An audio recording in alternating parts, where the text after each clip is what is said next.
Vous êtes paysan, agriculteur, Comment je veux qu'on... Bah ouais, voilà, comment tu dis? Paysanne, T'es bien sûr. paysanne, toi. Bah ouais, Voilà. c'est sûr.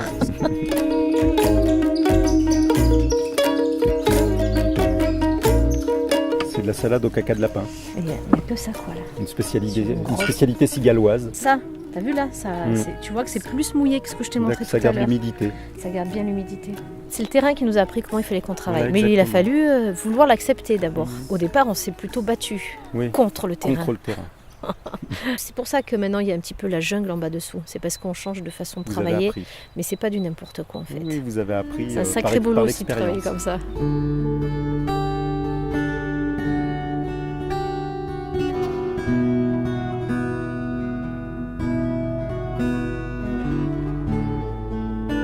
Moi j'ai pas envie de me mettre à tout maîtriser. C'est pas mon truc. Non, puis de toute façon tu peux pas tout maîtriser. Bah, y en a qui aiment bien, hein, je veux dire, oui, mais après tu deviens un peu fou en même temps. La nature a besoin un peu de repos, je veux dire, eux aussi ils morflent, je veux dire. Bien sûr, oui. Puis c'est pas des petits, ils sont pas tout jeunes hein, ces arbres, il y en a qui ont plus de 100 ans, quoi, je veux dire. Donc, puis on les avait abandonnés pendant quelques années quand même, on avait une grosse olivée sur carrosse. Et du coup, on avait laissé tomber ici, hein, on faisait tous les allers-retours à carrosse, on a tout remis en état.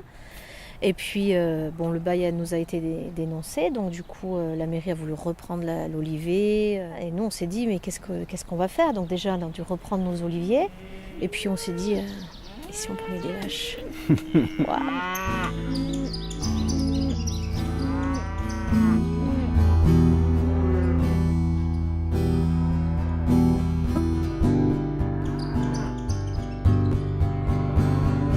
C'est des petites vaches qu'on a, c'est pas des vaches monstrueuses. Il faut que ce soit des vaches un peu tout-terrain et un peu intérêt parce que vu le... Oui, ici, faut qu'elles aient le pied montagnard. Mais quand elles sont arrivées ici, on les a déchargées en haut de la route sur la première restanque. Elles sont restées plus d'une journée sur la première restanque. Elles avaient peur. Ah, mais ça fout la trouille. Quand on est là-haut, on voit pas les escaliers là. Et on voit juste le pré en bas, on se dit c'est des vaches, c'est pas des cabris. Pour accéder Et en fait, maintenant qu'elles connaissent, c'est bon quoi. Elles montent, elles descendent, voilà quoi. On a essayé les moutons. Et là, par contre, j'ai pas copine avec les moutons. Ouais, t'es pas mouton. Non, je suis pas mouton. Je suis pas mouton comme fille. Puis il faut avoir un troupeau important pour que ça devienne rare. Mais moi là, on n'a pas la surface. Enfin, je veux dire, voilà. Après, on va arriver dans une grosse structure et ça va être. Il va commencer à y avoir des problèmes. Je veux dire, c'est comme si nous on foutait à 10 dans une piole. Ça peut le faire. Après, ça commence à faire beaucoup. S'il y a un trop grand nombre de choses, on arrive où ça salit les sols. C'est évident. Évident. T'as pas l'impression que c'est un jardin qui est fait pour produire des choses, ça fait sauvage. Si, quoi. Ça produit. Oui, ça produit, mais... Mais avant, on coupait tout le temps l'herbe. Avant, il y avait des chevaux. Avant, c'était relativement... Et on coupait l'herbe et on la récupérait. On faisait du foin. Donc, du coup, on redonnait pas au sol ce qu'on avait pris, quoi, je veux dire. Donc, tandis que là, on essaye quand même... quand on broie l'herbe, on essaye de la laisser au sol. Il y a des endroits où, quand on va mettre la clôture, là Thierry est en train de mettre une clôture pour les poules, on va les déplacer, on va les mettre là-haut. Là, je vais essayer de récupérer l'herbe parce que ça va gêner et que je veux pas qu'elle pousse trop. Je vais la récupérer, je vais la jeter au jardin.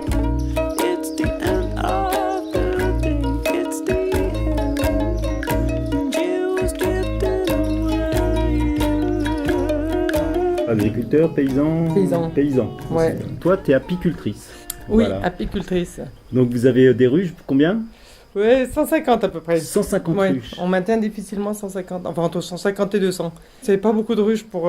C'est pas énorme. Pour un apiculteur professionnel, non. Ah oui, d'accord. C'est pas énorme.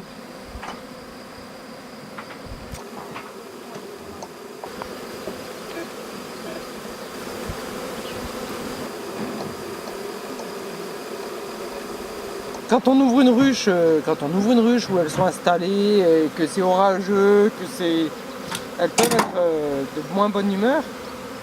Mais là, en fait, elles sont juste préoccupées pour trouver une baraque et... T'as fait un reportage sur les féministes et tu t'en es sorti. Donc... Pire, là, c'est sympa. Là. Le projet initial de Florence, c'était de faire des lavandes aussi, pour limite les lavandes. Puis on fait pas beaucoup ici. Ici, c'est vraiment, il y a une floraison, mais elle est courte. Elle est courte. Il n'y a pas énormément de miel, donc on aurait du mal à avoir vous auriez du mal ça. À faire que ça. Ouais.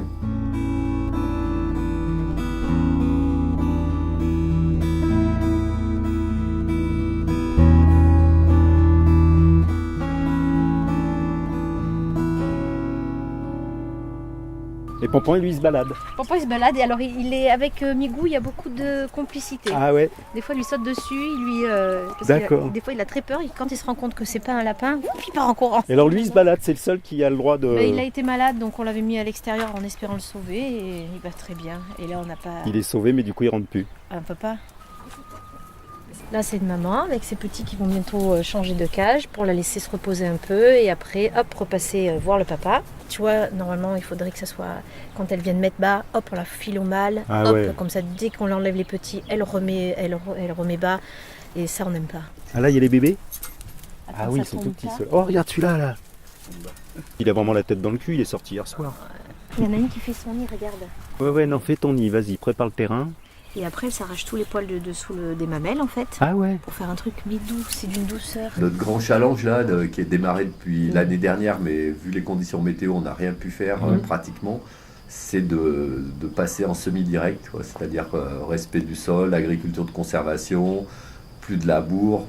Donc les sols ne sont pas martyrisés, on ne fait pas de la monoculture ou des rotations intensives. Ou de la truc intense, ouais, voilà. Donc ça, il n'y a jamais eu. Donc ça veut dire qu'il y a toujours eu, quelle que soit la céréale qu'on faisait, il y a toujours derrière de la prairie. Mais on faisait traditionnellement ici, on labourait, on faisait un travail relativement classique.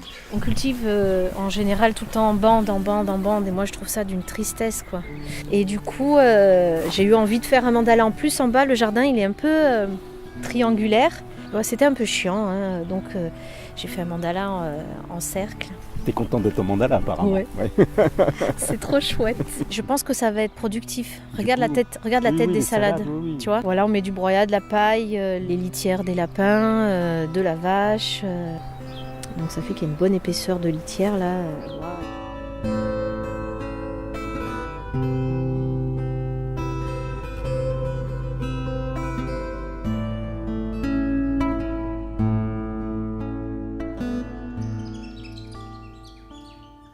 Et le Montagne Paysanne, c'est un rassemblement de plusieurs paysans de la vallée. Oui, tout à fait. Oui. Combien vous êtes? On est une bonne vingtaine.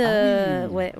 Donc tous des gens qui Donc, produisent dans la vallée là. Ah oui, c'est tout du local. Qu'est-ce Oui, qu'il y a puis comme c'est produit? Il y a de la sympa viande, brebis, veau, pas tout le temps, hein, c'est souvent sur commande. Il y a des fromagers, brebis, chèvres, vaches. Qu'est-ce qu'il y a encore? Il y a des confitures, des sirops. C'est une belle idée, c'est une sacrée aventure aussi. Ouais, là c'est un blé vêtu, c'est un cousin du blé, hein, mais pour faire court on va dire un blé vêtu. Dans le trieur par contre, lui c'est un modèle 1934, ça c'est l'extracteur. Donc quand on a fait la récolte de miel, quoi que ça soit le montagne, donc on récupère les hausses avant de transhumer, donc pour récolter le montagne, et on met des hausses vides quand on arrive sur la lavande ou sur le châtaignier, quoi. À chaque fois, c'est comme ça qu'on essaye de faire un miel le plus on va dire pur possible, quoi. On passe tout le miel. L'extracteur, c'est comme une centrifugeuse, c'est assez... Non, ça c'est tourne, oui, ouais, c'est la force centrifuge, mais centrifuge. on utilise souvent la force centrifuge. Ça, c'est un filtre, c'est un spinomètre en fait, qui permet de filtrer à froid, de séparer les cires, les particules de cire qui forcément vont sortir au moment de l'extraction et à plus forte raison des operculations. Et là, on va pouvoir réaliser l'opération de séparation en faisant tourner cette machine, tourne tout doucement, ça se fait entièrement à froid, c'est la force centrifuge qui fait son office.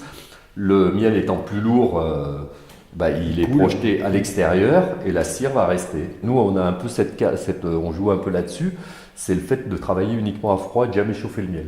Parce que de le faire chauffer, ça fait perdre ça la le qualité dégrade, un peu, ça le dégrade. Le miel, au moins on chauffe, au mieux on se porte. Le miel, il passe un peu de 15 jours, 3 semaines en maturateur, de manière à ce que les petites particules remontent. Donc on va c'est une décantation, hein. On va enlever les particules qui sont en haut, qui sont plus légères, a priori plus légères que le miel, parce que le miel c'est de l'ordre de 1,5 kg au litre, hein. Et on va le laisser durcir en fût inox. Et une fois qu'il est dur, la technique classique c'est de le faire fondre, mais comme nous on a dit qu'on fondait jamais, on le fait à froid. Donc faire fondre à froid c'est beaucoup plus compliqué, mais on a fabriqué une machine qui est un peu la copie d'un truc du commerce. Ça tourne tout doucement. Et ça va transformer, sans le chauffer, ça va transformer le miel, le bloc, en une crème en fait.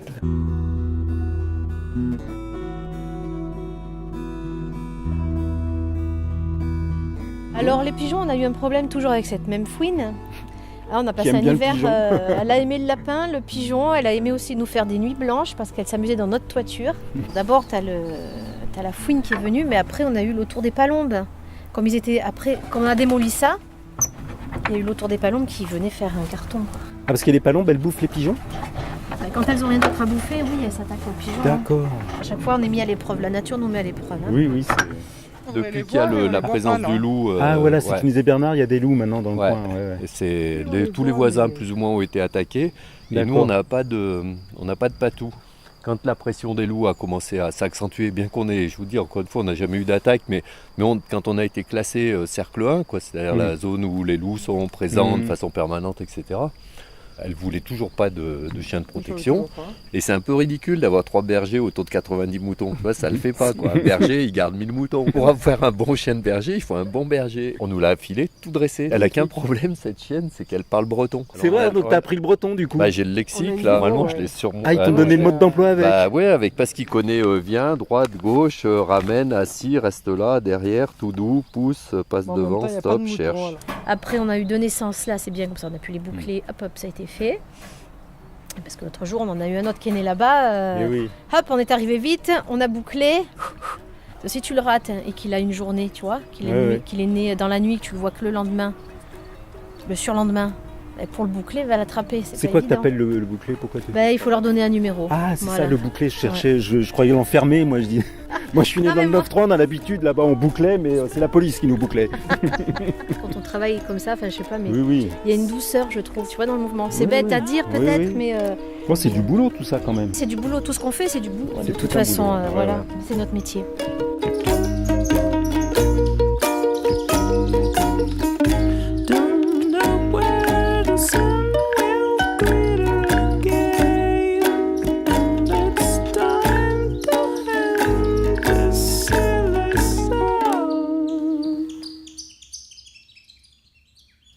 Il se passe quoi là, Jean? Il se passe que maintenant, ça y est, après l'effort, le réconfort.